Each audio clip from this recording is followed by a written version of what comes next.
A grandeza e o poder com que o Criador dotou Lúcifer foram por este pervertidos. Todavia, quando convém aos seus desígnios, ele pode comunicar aos homens sentimentos encantadores. Tudo na natureza provém de Deus.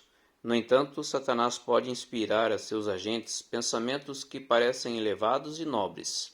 Não se dirigiu ele a Cristo, citando as Escrituras, quando tensionava vencê-lo com especiosas tentações? É assim que ele se aproxima dos homens, como um anjo de luz, disfarçando suas tentações sob a aparência da bondade, e fazendo-os acreditar ser ele o amigo e não o inimigo da raça humana. Por essa maneira tem enganado e seduzido a humanidade, iludindo-a com sutis tentações, confundindo-a com artificiosos enganos. Satanás tem atribuído a Deus todos os males herdados pela carne. Tem-no representado como um Deus que se deleita nos sofrimentos de suas criaturas, vingativo e implacável. Foi Satanás que deu origem à doutrina do tormento eterno, como castigo pelo pecado, pois assim podia levar os homens à incredulidade e à rebelião, perturbar as almas e destronar a razão humana. Olhando para baixo, o céu viu as ilusões a que estavam sendo os homens induzidos e achou que era preciso vir à terra um divino instrutor. Os homens em ignorância e trevas morais deviam ter luz espiritual, pois o mundo desconhecia a Deus e ele se lhes devia revelar ao entendimento.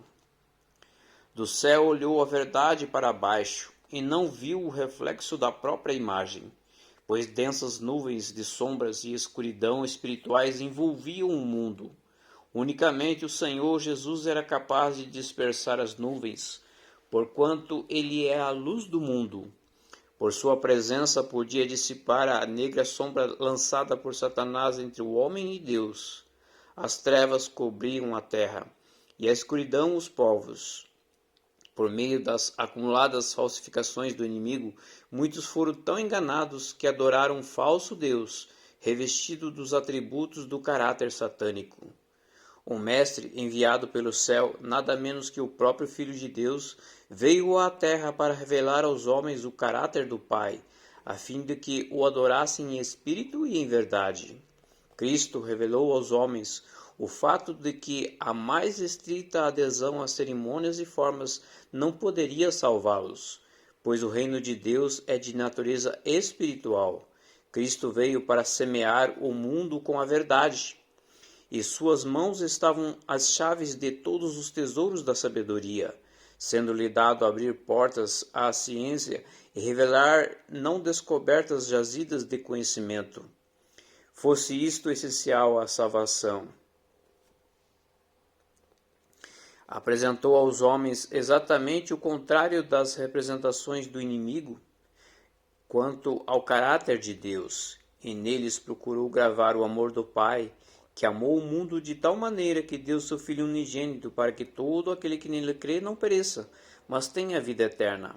Acentuou aos homens a necessidade da oração, do arrependimento, da confissão e do abandono do pecado.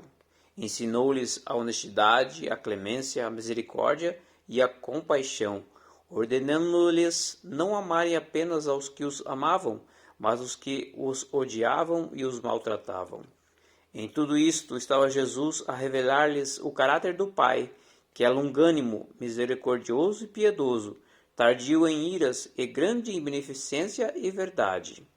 Os que aceitaram os seus ensinos achavam-se sob o protetor cuidado dos anjos, comissionados para fortalecer e iluminar, a fim de que a verdade pudesse renovar e santificar a alma. Cristo declara a missão que tinha em vista ao vir à terra. Afirma em sua última oração pública: Pai justo, o mundo não te conheceu, eu, porém, te conheci, e também estes compreenderam que tu me enviaste, e eu lhes fiz conhecer o teu nome, e ainda o farei conhecer, a fim de que o amor com que me amaste esteja neles, e eu neles esteja.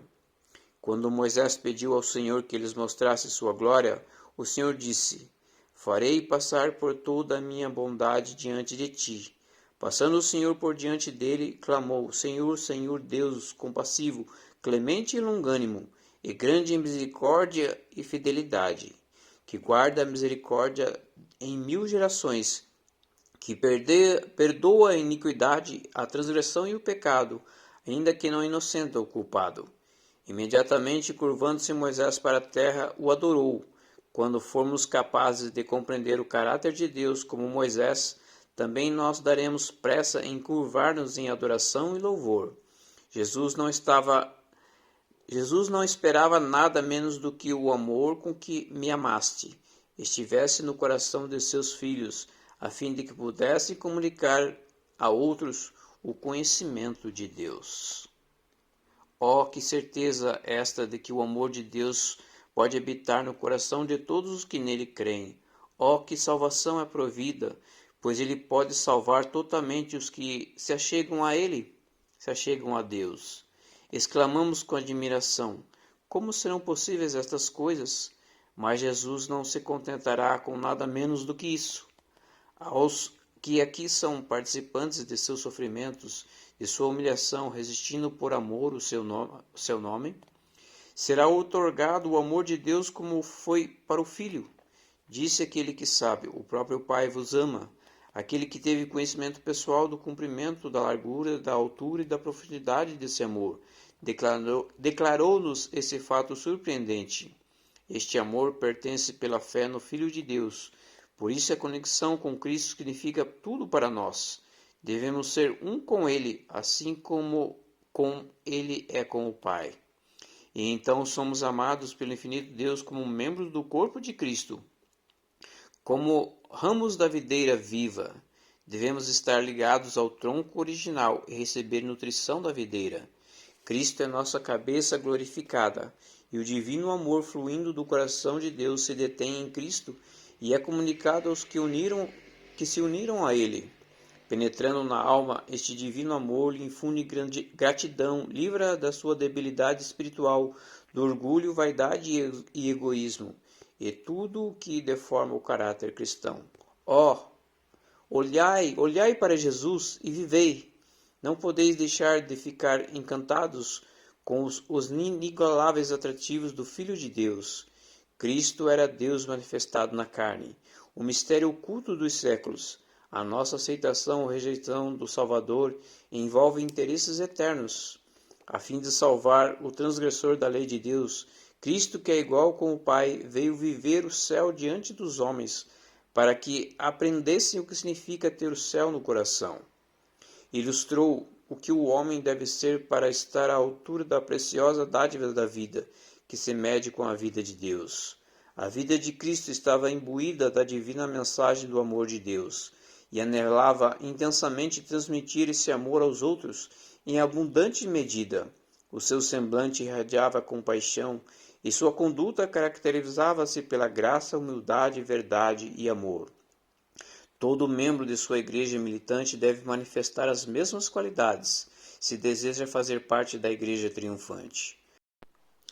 O amor de Cristo é tão amplo, tão cheio de glória, que em comparação com ele, tudo o que os homens consideram grande se reduz a uma insignificância.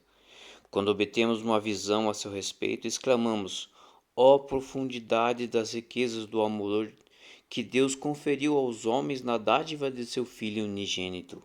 Amém. Glória a Deus. Eu te louvo, ó Senhor, por todas as tuas maravilhas e pela tua grandeza. Em nome de Jesus. Amém.